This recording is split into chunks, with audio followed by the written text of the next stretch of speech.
Hello दोस्तों। आप सभी का स्वागत है इंटरनेशनल अफेयर्स में।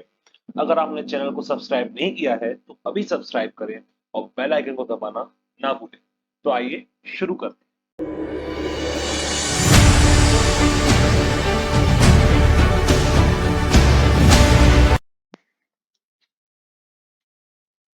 तो आज का हमारा टॉपिक है क्वाड। क्वाड क्या है? तो क्वाड एक ग्रुप है। इंडिया, जापान, ऑस्ट्रेलिया और यूएसए का पूरा एक ब्लॉक है। इसे क्वाड्रिलेटरल सिक्योरिटी डायलॉग भी बोलते हैं। मेन इसका पर्पस सिक्योरिटी बनाए रखना है कि चारों देशों में कैसे हम सिक्योरिटी को एनहांस कर सकते हैं। ठीक है ना, इसे क्वाड भी बोलते हैं। It is a strategic security dialogue between Australia, India, Japan and United States that is maintain by talks between member countries. Dialogue को कब इनिशिएटेड करा गया था? 2007 में शुरुआत करी गई थी क्वाड की। किसके द्वारा करी गई थी? किसने इनिशिएटिव लिया था? उस समय जापान के प्राइम मिनिस्टर ने लिया था, शिंजो आबे। बात करें 2017 के आसियान समिट की, जो कि मनीला में हुआ था। मनीला क्या है? फिलीपींस का कैपिटल है। तो ये चारों कंट्रीज के मेंबर मिले थे, जिसमें आबे भी थे, जो कि प्राइम मिनिस्टर है जापान के। ऑस्ट्रेलियन प्राइम मिनिस्टर भी मिले थे, Indian prime minister and US president. और ये एग्री हुए थे कि हमारा जो कंसेप्ट है क्वाड का, उसमें हमें कुछ चेंजेस लाने पड़ेंगे। उसमें हमें चाइना को कैसे काउंटर करना है मिलिटरली, उसके बारे में भी हमें आराम से डिस्कशन करना पड़ेगा और इसी क्वाड के थ्रू सॉल्व करना पड़ेगा। साथ ही साथ इंडो पैसिफिक में कैसे ये काम होगा। मेन पर्पस था क्वाड का। मेन पर्पस क्या है क्वाड का? इंडो पैसिफिक में कैसे स्टेबिलिटी बनाए रखे। चाइना का जो एग्रेशन है इंडो पैसिफिक रीजन में, इसको कैसे टैकल कर सकते हैं हम डिप्लोमेटिकली, इसके लिए हमने क्वाड बनाया। और सबसे पर्टिकुलरली बात करें तो चाइना का जो एग्रेशन है ये साउथ चाइना सी में। तो इंडो पैसिफिक मतलब इंडियन ओशन और पैसिफिक ओशन वाला जो एरिया है, वो इंडियन इंडो पैसिफिक ओशन हो जाएगा, इंडो पैसिफिक रीजन हो जाएगा। तो उसमें साउथ चाइना सी भी आता है।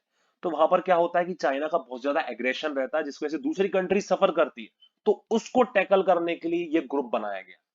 तो टेंशंस हमेशा बने रहते हैं क्वाड मेंबर्स और चाइना में। क्वाड मेंबर्स कहता है कि चाइना एग्रेशन दिखाता है, साउथ चाइना सी में दूसरों के वाटर एरिया में बिना परमिशन के घुस जाता है। चाइना अपोजिट कहता है कि ये हमारा इकोनॉमिक ग्रोथ हो रहा है, जो कि इन देशों से देखा नहीं जा रहा है, इस वजह से ये हमें पीछे करने के लिए ऐसे अलग अलग ग्रुपिंग्स कर रहे हैं। बहुत लोगों का ये भी मानना है कि जो एक क्वाड है, इसकी वजह से एक न्यू कोल्ड वॉर चालू हो रहा है इस इंडो पैसिफिक रीजन में, क्वाड और चाइना के बीच में। एक ज्वाइंट स्टेटमेंट आया था मार्च 2021 में, the spirit of the Quad. So Quad members ने क्या डिस्क्राइब करा? A shared vision for a free and open Indo Pacific and a rules based maritime order in East and South China seas. मतलब ये चाहते हैं कि जो Indo Pacific जो रीजन है, जो ये ओशंस का जो ये रीजन है, ये फ्री और ओपन रहना चाहिए। मतलब हर कंट्रीज को अलाउ है वहां पर, राइट है वहां पर जाने का। बिल्कुल कोई भी कंट्री किसी को रोक नहीं सकता। साथ में कुछ ऐसे वहां पर ट्रेड रूट्स है, कोई कंट्रीज वहां ब्लॉक ना करे, वो बिल्कुल रूट्स फ्री होने चाहिए। ठीक है ना। और जितने भी मैरिटाइम ऑर्डर्स है, मतलब जो भी रूल्स बनाए गए इंटरनेशनल, जो भी रूल्स बनाए गए इंस्टीट्यूशंस के द्वारा, वो रूल्स ही फॉलो होने चाहिए। कोई कंट्री अपनी मनमानी ना करे। स्पेशली ये चाइना को टारगेट करने के लिए था। बात अगर करें क्वाड के बैकग्राउंड की, ऐसा क्या कारण था जिसकी वजह से क्वाड को बनाना पड़ा? 5 कारण है, और भी कारण थे वैसे। मेन ये 5 कारण थे। पहला, strategic framework of US China competition. एक क्लियर बात है ये। चाइना ने क्या करा? इतना ग्रोथ कर लिया, इतना इकोनॉमिक ग्रोथ कर लिया, पावर बहुत पावरफुल बन गया ये। यूएसए देखा नहीं जा रहा। यूएसए खुश था, अपनी हेजीमनी के लिए खुश था ये, कि पूरा कोई वर्ल्ड में कोई है ही नहीं उसे टक्कर देने वाला। बट धीरे धीरे क्या हुआ? चाइना इतना ग्रो हो गया कि चाइना टक्कर दे रहा है। उस समय क्या था? यूएसए 2000s में इराक में वॉर हो रहा था, लीबिया में वॉर हो रहा था, अफगानिस्तान में वॉर हो रहा था, और वहां बिजी था। वो ध्यान नहीं रख पाया कि चाइना कब इतना ग्रो कर गया। और यही उस कंपटीशन का नतीजा है।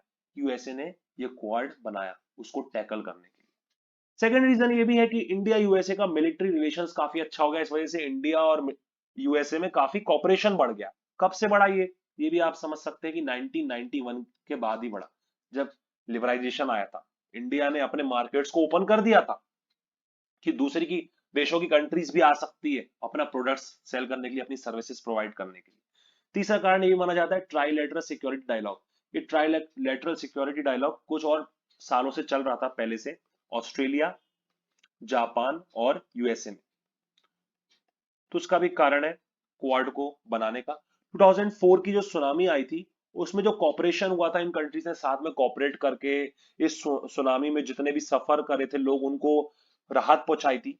तो उसका भी एक कारण माना जाता है क्वाड बनाने के लिए। और लास्ट सबसे इंपॉर्टेंट, साउथ चाइना सी। साउथ चाइना सी में काफी कंट्रीज, जितने भी आसियान कंट्रीज है, ये काफी प्रॉब्लम में रहती है चाइना की वजह से। बिकॉज चाइना किसी के भी इकोनॉमिक जोन में बिना परमिशन है घुस जाता है, किसी के भी वाटर एरिया में बिना परमिशन है घुस जाता है, किसी के भी वाटर में क्लेम करता है कि हमारा वाटर है। चाइना पे वैसे इतनी बड़ी नेवी है, इतनी मिलिट्री है, तो कोई भी ये छोटे छोटे देश उससे कैसे लड़ सकते हैं। तो चाइना की इस एग्रेशन को कम करने के लिए ये क्वाड बनाया गया कि चाइना के एग्रेशन को हमें साउथ चाइना सी में कंटेन करके रखना।